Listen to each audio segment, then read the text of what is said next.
we had so much fun tonight. Golly, that was fun playing football. One of the first things that comes to my attention is the guys that continue to step up and play for other guys. I don't know, we had a mix-mash thing going on in the offensive line again, but it's been 3 weeks of it, and I'm so proud that we have guys that can answer the call and play at a top level and give us a chance to compete in these games. But it's not just that spot, though. It's other places, too. And a bunch of guys played on the pass rush today. Everybody figured in on the pass rush today, which was great. But it just reminds us that we're just getting started. We're just getting going. We're just putting it together. And a night like this for our defense to be able to play that explosively and 3 turnovers and whatever, double-digit sacks. I can't remember seeing double-digit sacks. Is so important to us as we move into this. We're finishing like the first quarter of the schedule.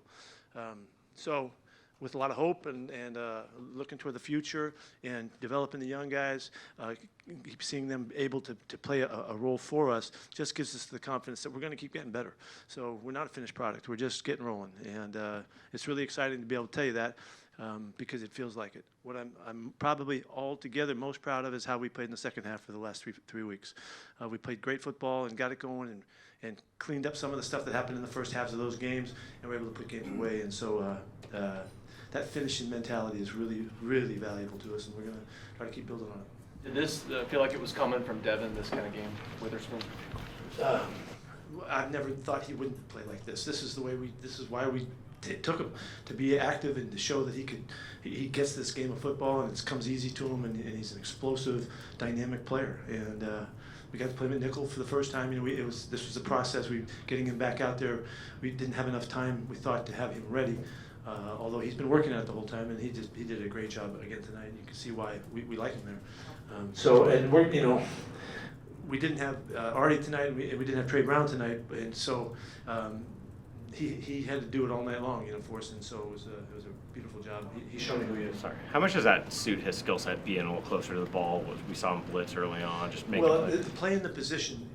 If you compare it to playing corner, there's so many more things that happen, and there's guys on both sides of you, and you're not playing on the edge, and there's runs and passes and blitzes and mixes of coverages and things like that makes it, it's a position for a guy that can handle all of that naturally, and it is a lot of this is natural skill and awareness that he could pick stuff up so soon and be so dynamic in there in such short order. He's just going to get better and better, and so.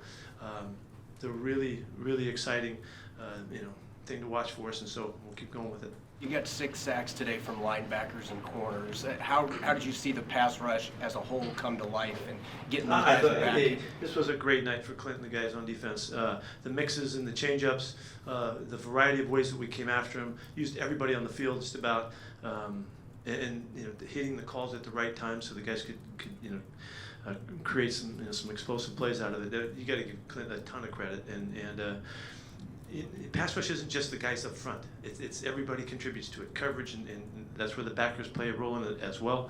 And that was a great illustration of that tonight. The frustration for Jamal Adams, what could you have possibly said? He's going to be okay. He saw he got kicked in the head, and so he misses this game. But the preparation to get him to this, and then with the week coming off, he's going to be fine, I'm sure, and he'll be back out there. So it's just a little glitch right now. Not that you necessarily needed any more motivation, but the hit on Geno out of bounds, that add a little so fire to the I don't sun. know why that way we didn't see that differently. It just looked so dangerous.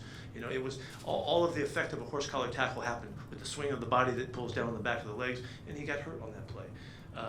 So a penalty wouldn't have rectified that, but it just looked like such a dangerous play. It might have warranted a second look at it. But did that fire you guys up a little more? That seemed at that point things started to explode. Maybe so. I don't know. I didn't see it that way, but maybe so. Small looked like he was furious after he came out of the medical tent. What's your understanding of why he was upset? He had a concussion, couldn't play. They told him he couldn't. By the time they got all the assessments done, he couldn't play. Somebody said something that wasn't with us, was somebody else around that he might have responded to. I'm not sure about that. Have you had the chance to speak with Jamal yet? Just hugged him up and all that. He'll be fine.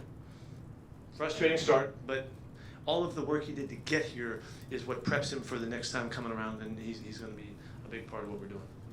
Geno getting hurt, but is it good to let Drew Block get some time? To get out there. Yeah, he was a little jittery at first, But he did great. And just getting out there and playing some football, it's so valuable. For the next time he goes in, it's not the first time. So it was great to put him back out there. You notice we got a chance to get some of our guys off the field. I can't ever remember taking Bobby out of a game. Maybe you guys can, but I can't remember us doing that. But getting him to rest for the last couple of drives or whatever like that. So we did the same with Gino, and it was a nice night for getting that done. Is Gino, does he have an injury, or is it just kind of a pain tolerance thing? Or? He had a knee. He kind of twisted his knee a little bit. Yeah. It really was knee and ankle at first, but I think it just came down to being they taped him up on the ankle, and then his knee was a little bit. He might be sore tomorrow. The next couple of days he'll need the break. Phil Haynes and Damian Lewis. Yeah, Phil's ankle. Check calf again. Yeah, it was his calf that he had a couple weeks ago. We were going to rotate AB in there and not overplay him. We just didn't get to that before it didn't hold up. So, and I don't. Yeah, he's got a twisted ankle. Jaron Reed, what happened with him? He got kicked in the shin, and it kind of blew up on him a little bit. So it's not broken or anything like that. He'll be pretty sore for the next few days, but he'll be all right. Usually you don't want to buy this early, but 3 wins in a row and all the injuries, this is maybe the Yeah, right this time. is a really good time for us. It's a good time for us to come back with new perspective for the young guys, and where we can kind of go back to, talking about what they've accomplished and how far they've come along, and it really, to me, that there's so much focus on those guys and their ability to contribute as we move forward. I think this is a really good stopping point for us in that regard. We'll certainly zero in to try to help them continue to develop. It's so important for us to get those guys, where they're part of it, and that it'll be such a factor to us once we get to the midpoint of the season, heading in the second half. It was only 9 plays, but did you see what 3 safeties with Adams can do to the entire team? No, I can't tell you about that yet. I know what he can do. That's why we're playing him there. We know what we're doing. We haven't seen the benefits of it yet. He missed the sack right off the bat. He had a shot at him. I'm sure he was maybe a little overexcited about that one. He was free as you can get. Witherspoon's the touchdown. What did you kind of see as that play was unfolding? He situated himself right between the 2 receivers that were doing their little return thing, and I'm not sure who they were throwing to. They thought the guy would slide more, but he was right in the right spot, and he just nailed it. The thing I liked best about the play was the other 2 guys, Julian and Tariq, recognizing how we needed them to help him finish the play, and the explosion of those 2 guys to jump out and shield his way all the way to the end zone was incredible. I love that part of that play. So is that the impact of that play, turning around the game basically, with they were getting close?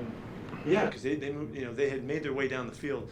I thought the QB did a nice job of running. Daniel did a good job of being really resourceful and keeping them alive and stuff. And they kind of moved their way down and with some nice individual plays and all. So it was a really big deal to us in that game. Yeah, it was a huge play.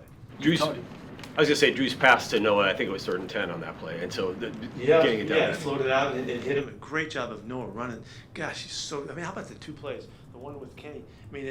Did he hit it or not? They still don't really know, but they called it the way they did. And then, him finishing out. He didn't get in the end zone. That was a good call there. But he did stay in bounds. We thought we'd lose a bunch of yards there. But that was a tremendous run by Noah. Gino's touchdown to DK. I don't know how good your view was on it, but Yeah, that looks like I saw a quick flash of the replay. Excellent job by both guys. The chemistry of understanding. Here comes my chance, and for DK to get open and Gino to rip one in there. We practice that stuff all the time, and it was a perfect example of how we practice that throw right there in the corner. It was a great job by those guys.